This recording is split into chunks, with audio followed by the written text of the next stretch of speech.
Et voilà. Bien le bonjour. Comment ça va? Bienvenue dans ce nouvel épisode d'anecdotes de Tonton Paprika, mesdames et messieurs. Et j'espère que vous allez apprécier, parce que j'ai beaucoup non, j'en ai pas beaucoup, mais j'en ai pas mal des anecdotes. D'ailleurs, sachez que je suis chez mes grands-parents. C'est pas du tout la même chambre, c'est pas du tout le même lieu. Voilà, le troisième épisode, c'est vraiment l'endroit des souvenirs, c'est la maison des souvenirs, c'est la maison de mes grands-parents, c'est la maison des souvenirs. Il y en a eu pas mal des souvenirs ici. Donc voilà, bienvenue. Voici donc ma première anecdote qui, je le rappelle, il y a quelques mois, on va dire il y a quelques mois, j'ai fait ce qu'on appelle une appendicite. Peut-être pas, pour ceux qui ne savent pas, qui sont en culte, en gros, c'est simple. T'as ton côlon, genre juste avant ton rectum, c'est-à-dire juste avant ton anus, c'est-à-dire juste avant ton cul, t'as ton côlon qui fait tout le tour de ce truc. Et en même temps, au bout de ce truc, t'as l'appendice.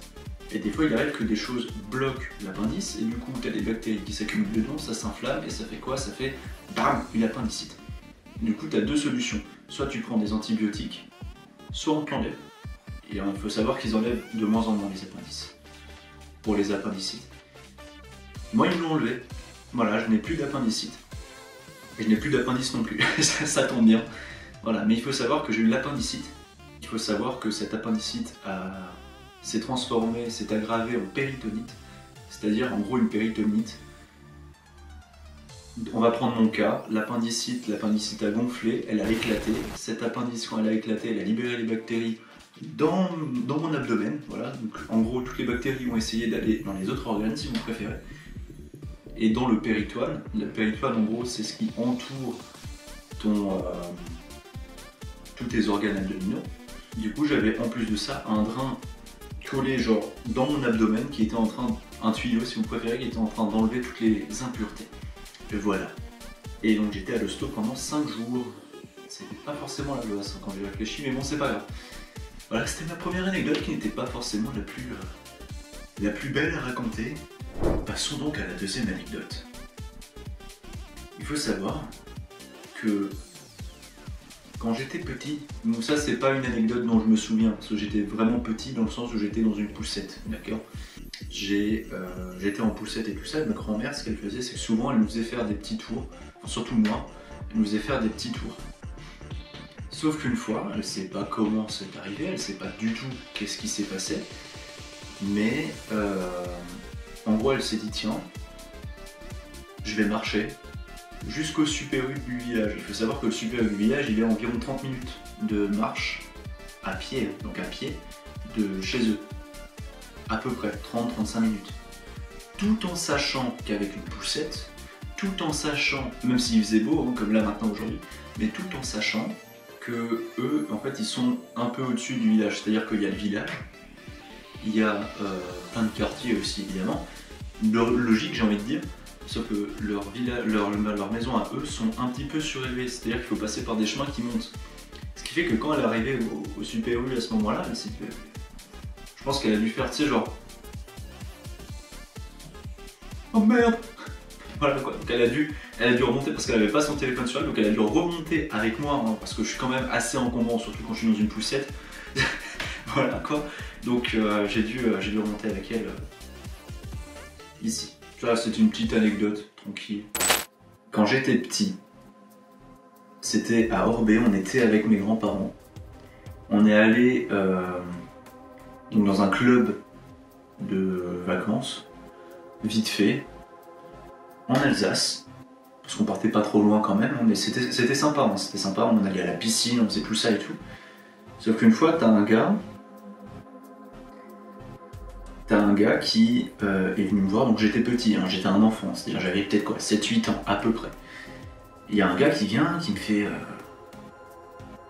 ouais, si tu veux, tu pourras venir derrière les coulisses, les coulisses là, dans ce coin sombre et humide. Enfin, en gros dans les coulisses quoi. Mais voilà, comme ça je te donnerai quelques trucs et tout. Sauf que moi j'ai été bien éduqué, donc je suis pas forcément le dernier des pigeons. peut-être le dernier des cons, mais le dernier des pigeons, en tout cas, ça c'est sûr. Du coup, je suis allé voir ma grand-mère. Et je lui ai raconté, du coup, ce que le monsieur m'avait raconté. Du coup, ma grand-mère est venue avec moi. Et le mec, il a quand même eu le culot de dire « Ah, la grand-mère, elle me fait pas confiance ?» Bah non. Bah attends mec, mon ref, tu demandes à un enfant d'aller te voir au fin fond des coulisses. Au fin fond des coulisses, dans une cavité sombre et humide, dans un lieu solo. Pourquoi faire? C'est... Enfin, voilà, après comme dit, heureusement que ma grand-mère était là, heureusement que je l'ai dit, parce qu'en fait, je sais pas du tout qu'est-ce qui se serait passé, je sais pas s'il a été clean, je sais pas exactement s'il a vraiment donné des trucs ou pas, je sais plus du tout. On va passer sur les anecdotes moins sympas. Les anecdotes tristes, les anecdotes, les anecdotes, c'est le même son, c'est pas grave. On va changer un petit peu le décor et on va lancer un petit décor un peu froid. Voilà. Genre, maintenant. Putain, j'ai toujours rêvé de faire ça au montage, il faudra vraiment que je sois incroyable, sauf si c'est pas moi qui fais le montage, et là du coup je suis niqué. Enfin bref. En gros, si vous voulez, je vais la faire courte. Enfin, je vais essayer. T'as ma mère qui était avec un autre gars, donc mon père, donc du coup mon beau-père, parce qu'ils se sont remariés. À l'époque, hein. Elle est plus avec ce type. Voilà. De l'autre côté, t'as mon père qui était avec une autre personne que ma mère, pas mariée, mais qui a eu 2 gosses avec, dont il ne s'occupe pas, mais ça ce sera pour la suite. Et voilà. Donc, quand j'étais petit, j'avais non seulement un peu de répondant, j'étais peut-être un peu arrogant, peut-être que je le suis toujours aujourd'hui sans le savoir, je ne sais pas. Il faut savoir que mon beau-père, en gros, ce qu'il faisait, c'est qu'il y a une fois, bon, c'est déjà arrivé, bon voilà, il m'a cogné contre la bagnole parce que il m'avait traité comme un con pour ouvrir le portail. Du coup, moi, je lui ai dit que j'étais pas son chien et qu'il y avait qu'à le faire. Et il m'a un peu... Voilà, quoi. Contre la bagnole. Donc il m'a... Voilà. Après, c'est facile de s'attaquer aux enfants quand t'as pas de... Enfin, voilà, c'est qu'il y a quand même un gros problème dans sa tête. Mais bon, c'est pas grave. Mais c'est arrivé une deuxième fois, et oui, mesdames et messieurs, puisqu'il y a une fois où il faut savoir qu'à l'époque aussi, mon frère et moi, on était, disons, on n'était pas d'accord sur grand chose, on partageait la même chambre. Ce qui fait que quand on s'engueulait et que mon frère essayait de m'en mettre une, ben moi je lui rendais. J'étais assez con pour lui pour me défendre et pour essayer de... Voilà. Sauf qu'une fois, il y a un coup malencontreux qui est parti. Il a pleuré, ce que je comprends. Thomas, si tu regardes cette vidéo, je te comprends, il n'y a pas de souci, tu n'es pas seul. Mais mon beau-père, lui, il est arrivé, il est rentré, il a défoncé la porte limite, tu sais.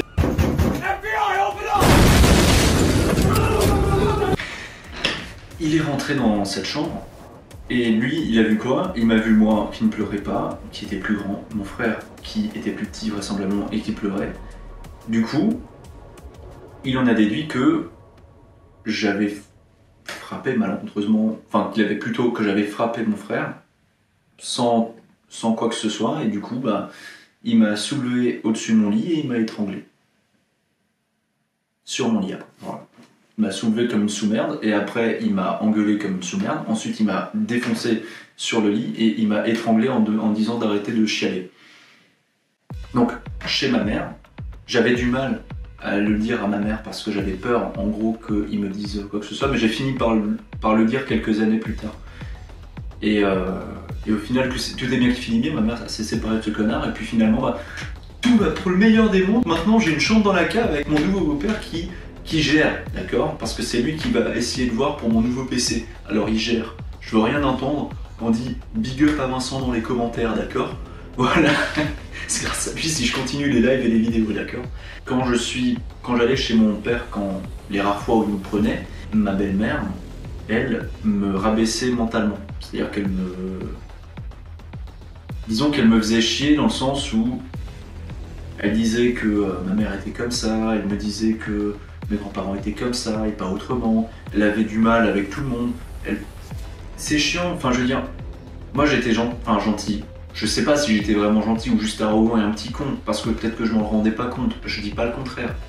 Mais je veux dire, de là à rabaisser des gosses mentalement, déjà qu'ils se perdent rabaisser physiquement. Je vais vous parler des relations que j'ai avec mon père, qui sont en fait quasiment inexistantes, mais ça vous le savez déjà. Mais je vais quand même leur dire, parce que j'en ai rien à foutre.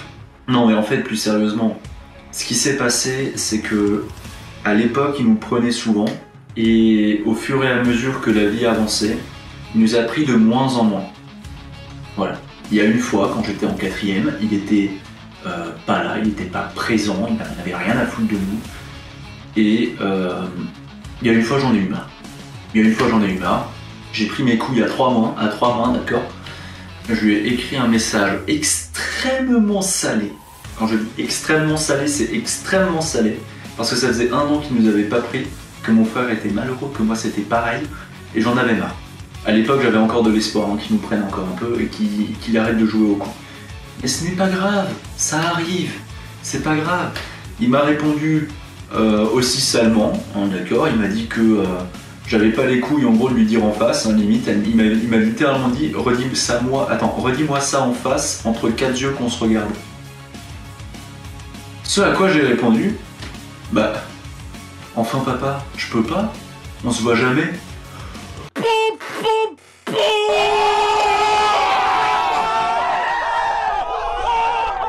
Il m'avait dit, en gros, ouais mais tu sais, je te prenais pas assez souvent, mais c'était parce que je savais que avec ta belle-mère, c'était pas la joie. Alors tu vois, c'est un peu grâce à moi, parce que justement, voilà, je voulais pas te faire de mal ou quoi que ce soit. Bah oui mais non, en fait, si tu t'en es, c'est totalement con, si tu t'en es rendu compte, je sais pas, genre il y a 10 ans auparavant, t'aurais dû la quitter bien avant, et voilà. Mais non, il a préféré faire autrement. Donc ce qui fait que bah, le monsieur, bah, c'est totalement con. Faut savoir qu'à cause de lui, je suis allé voir un psy quand même. Dans ma famille, c'est pas le cas. Dans ma famille, c'est mon père n'en a rien à branler. Voilà. Je dis des mots, hein, je sais pas si tu tombes sur cette vidéo, et honnêtement, j'en ai rien à foutre, je m'en bats les couilles. Franchement, voilà. Genre, dites-vous qu'il nous prenait tellement peu souvent qu'à la fête des pères, à l'école primaire, quand tu dois faire des trucs, à la fête des pères, je faisais pas le cadeau de la fête des pères pour mon père, je le faisais pour ma mère. D'accord? Alors, je dis pas, elle le méritait très bien puisqu'elle jouait les 2 rôles, mais quand même, c'est incroyable. Et franchement, si les personnes se disent, tiens, c'est pour se plaindre, non, c'est pas pour se plaindre. Je vais pas attendre 10 ans pour me plaindre, sachez-le. Bref, en fait, il était tellement inexistant que il y a des moments où il nous prenait plus, des moments où il nous reprenait, des moments où il nous reprenait plus, des moments où il nous reprenait. Et ça a duré longtemps comme ça. Et après 1 an d'absence, il nous a repris plus souvent. Et là, je me suis dit, oh tiens, c'est bizarre, c'est cool, il nous reprend plus. Oh, c'est cool, on a peut-être moyen de... voilà. Non, non, non. Parce que petit à petit, qu'est-ce qui s'est passé? Le monsieur, il avait besoin d'aide pour son travail. Donc du coup, qu'est-ce qu'il faisait? Il disait, tiens, bah, je vais faire bosser mes fistons le week-end, samedi, dimanche. Bah oui. Moi je viens les week-ends chez mon père pour bosser avec lui, bah oui, faire son travail avec lui, travail que je n'aime pas, c'est pas grave. Mais il faut savoir que ce cher monsieur, ça ne s'arrête pas là. Non, non, non, cette anecdote est très longue. Je sais, vous êtes en train de vous dire, putain, c'est pour ça que cette vidéo va durer 40 minutes. Mais en gros, mon propre père, quand j'étais à l'hôpital, je dis bien quand j'étais à l'hôpital il y a plusieurs mois, quand j'ai eu ma péritonite, quand j'étais à l'hosto, HS, d'accord? HS. Mon frère, lui, ce qu'il a fait, c'est qu'il a envoyé un message à tout le monde, y compris mon père, pour dire que j'étais à l'hosto. Ce à quoi mon père a répondu. Il a répondu comme quoi si je devais prendre de ses nouvelles à lui, j'avais qu'à l'appeler. Donc en gros, ça veut dire que moi qui suis dans un lit d'hôpital, plutôt que de m'appeler, il a préféré dire ouais, mais de toute façon, il a qu'à m'appeler s'il a besoin de prendre de mes nouvelles. Ok, très bien, bah va te la foutre. Ce qui s'est passé également, c'est que quand j'ai dit ça à ma grand-mère, elle m'a dit non, mais il m'a dit qu'il savait que t'allais pas répondre et que. Oui, donc maintenant, il a tourné le truc, genre c'est ma faute. Voilà, donc mon père, voilà. Pour résumer, mon père, il n'a jamais su s'occuper de ses gosses, il n'a jamais su prendre de nos nouvelles, il a toujours préféré son boulot à ses gosses, et il a toujours, et je dis bien, toujours le dernier mot. Parce que quand tu essaies de lui dire que c'est sa faute, il te coupera la parole pour te dire que c'est la faute des autres mais pas de lui. Mais en revanche, quand tu réussis un truc, il dira que c'est grâce à lui, que c'est comme ça que t'es. Le seul truc de comment je suis, c'est grâce à ma mère, c'est grâce à ma famille, c'est grâce à ma famille que j'ai eue. Voilà. Mais de l'autre côté. Pas de celle de mon père. Et je le dirai toujours. J'ai raté mes partiels. Voilà, c'était l'anecdote numéro 7, merci d'être passé. Non, en fait, j'ai raté 9 partiels. 9 putain de partiels. Ce qui fait que maintenant, je suis dans la merde parce que, en gros, le 28 mars, il y a les rattrapages de beaucoup de partiels. Le 1er avril, c'est pareil. Le 2e avril, c'est pareil. Bref, t'as... Là, les prochaines semaines, je vais être en pleine révision, enfin re-révision du coup, en stress total, et en même temps, je vais rattraper mes partiels.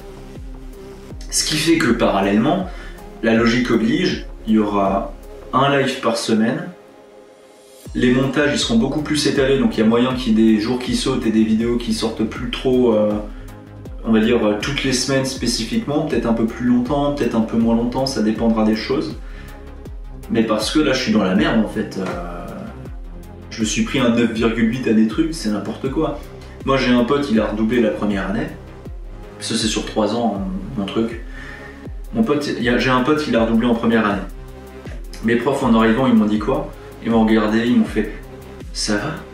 Non, enfin, je veux dire, nous, on s'est dit je sais pas, t'as eu une déception amoureuse, je sais pas, t'as voulu rejoindre ton pote, vraiment, waouh. Et t'en as une autre qui, c'était pendant les portes ouvertes de mon lycée, et t'as des gens qui sont venus, qui voulaient poser des questions aux profs et ce genre de choses. Et là, t'as ma prof qui vient vers moi, qui fait, elle avait des questions sur la charge de travail. Du coup, moi, je suis un peu en mode, dans ma tête, oh. Genre, elle vient pour me casser, ça fait mal. Voilà, c'est une sacrée épine dans le pied que je me suis prise là à ce moment-là. Mais bon, c'est pas grave, un sacré coup dans la gueule. Mais bon, voilà, sachez juste qu'il y aura probablement moins de vidéos et moins de live parce que je serai concentré là-dessus. Pour le moment, ce n'est que temporaire, mais après, je me concentrerai moins dessus. J'espère qu'il n'y a pas de gens de la promo qui me regardent. En gros, ce qui s'est passé, c'est que on a fait un Secret Santa. Le fameux Secret Santa, le fameux tu tires au sort quelqu'un pour lui offrir un cadeau. En gros, en même temps d'avoir fait les achats du Secret Santa, j'ai fait les achats des cadeaux de Noël de ma famille. Mais du coup, j'avais acheté une boîte en plus. Voilà, donc j'ai acheté une boîte en plus. Cette boîte en plus, je savais pas qui l'offrir. Je pensais pas l'offrir à quelqu'un de ma famille, donc du coup, je me suis dit, vas-y, je vais l'offrir à quelqu'un de ma classe. Vous voyez là d'où il venir ou pas? Parce que normalement c'est un cadeau par personne pour une personne à chaque fois. Du coup ce qui s'est passé, c'est que j'ai choisi de l'offrir à une personne de ma classe. Bon voilà, donc du coup elle s'est retrouvée avec 2 cadeaux. Mais là n'est pas la question. Parce que en fait ce qui s'est passé, c'est que j'ai posé le cadeau sur la table. Et là le flop du siècle, le flop du siècle. C'est qui ce cadeau? Eh mais non, mais c'est pas moi. Ah ben non, c'est pas moi. Mais what the fuck, c'est qui l'a posé? C'est à qui ce truc? C'est à qui ce cadeau? Et vraiment. Et là, enfin pas la honte, mais un peu quand même. Et c'était juste avant un partiel d'oral. Et du coup, genre les profs, c'est bon, on va continuer. Et tout le monde en c'est à qui ce cadeau? Mais putain, mais c'est quoi ce bordel? Non mais les gars, what the fuck? Et le truc, c'est que j'avais utilisé le même papier cadeau que le truc. Et du coup, j'ai dit, enfin. Écoute, t'en as une? Ouais, oui, moi je pense que c'est le tien parce que c'est le même truc. Moi j'ai regardé, j'ai fait droit dans les yeux. Hein. Ah non, j'ai utilisé le même papier cadeau, mais enfin, c'est le même papier cadeau que Yves Rocher. Et à un moment donné, il y a eu des théories folles. Il y a eu des théories folles, d'accord? Mais là, ils ont fait. C'est peut-être pour bidule. Et ensuite, ils ont fait. Ou alors c'est pour toi. De ton crush ou ta crush. Et là, ça a pris des proportions tellement what the fuck, alors que j'aurais dû le dire vraiment bien avant, mais c'est pas grave. Au final, elle a fini par m'écrire parce qu'une de ses potes m'avait vu poser le cadeau. Alors elle a fait, ouais, mais c'est pour moi, du coup, oui, c'est pour toi, oui, c'est bon. Du coup, elle l'a récupéré en secret. Genre, on l'avait laissée dans la salle de classe, on l'a posée en scred, elle est repartie. Et vraiment, waouh. Et indice, si un jour il y a un autre Secret Santa, je ne referai jamais ça. Vraiment, voilà. Donc, voilà, j'ai pas les mots. C'est catastrophique, mais ça fait du bien, ça me décharge. Au moins, je pourrais dire que je l'ai dit. Au moins, personne ne sera au courant, sauf si je deviens connu, mais ça n'arrivera pas. Donc, je sais pas si je vais devenir un mème ou quoi, mais en gros, à Strasbourg, ils avaient organisé un truc. C'est les micro-trottoirs comme ça. Et t'as un mec, il voulait savoir, est-ce que vous badgez votre badgéo tous les jours et tout? Je fais, certainement pas. Un truc comme ça, tu vois. Sauf que moi, je suis passé ensuite dans leur truc sur leur vidéo YouTube et short. Et je suis là avec mes lunettes de soleil, il faisait beau et tout. Et ils m'ont rajouté les lunettes de Giga Chad pour se foutre un peu de ma gueule. Et en même temps, c'est quoi, soit je vous mettrai le lien dans la vidéo, soit je vous mettrai la vidéo carrément. Est-ce que tu valides à chaque fois que tu montes dans le tram? Certainement pas. Et en fait, ce qui s'est passé, c'est que non seulement il y a les potes de ma promo qui l'ont vu. Quand je dis les potes de promo, c'est tout le monde. Tout le monde l'a vu. Tout le monde se sont foutus de ma gueule pendant un jour. Ça va, c'est pas... Enfin, même pas un jour, mais genre... Vraiment, ils m'ont regardé. Mais certainement pas. Enfin, vraiment, voilà. J'ai même reçu un mail de ma professeure principale du style bah alors Louis, on va surtout pas, enfin certainement pas sa badgéo, c'est ça? Voilà, donc c'est la fin de la vidéo, mesdames et messieurs. J'espère qu'elle vous aura plu. J'espère que ces 11 anecdotes sur ma vie sentimentale et sur ma vie tout court vous aura plu. Et puis la prochaine vidéo anecdote, ce sera pas mes anecdotes, mais ce sera vos anecdotes. Alors je vous invite à remplir le formulaire qu'il y a dans la description, comme ça vous pourrez éventuellement, je dis bien éventuellement, me raconter une de vos anecdotes les plus folles au monde, ou pas. Passez une très belle journée, passez un très bon week-end, passez une très belle semaine. N'hésite pas à mettre un pouce vers le ciel, bleu comme le ciel en plus, ça tombe bien. Si tu as apprécié la vidéo, si tu ne l'as pas apprécié, fais-le quand même, ça mange pas de pain. Ça s'appelle de la gentillesse. Et évidemment, abonne-toi si tu veux plus de contenu, si tu veux du SCPSL ou plein d'autres jeux différents. Je compte bientôt, très bientôt reprendre Poppy Playtime parce que je suis enfin plus trop traumatisé par ce qui s'est passé dans le chapitre 2. Et puis voilà. Allez, à la prochaine les refs.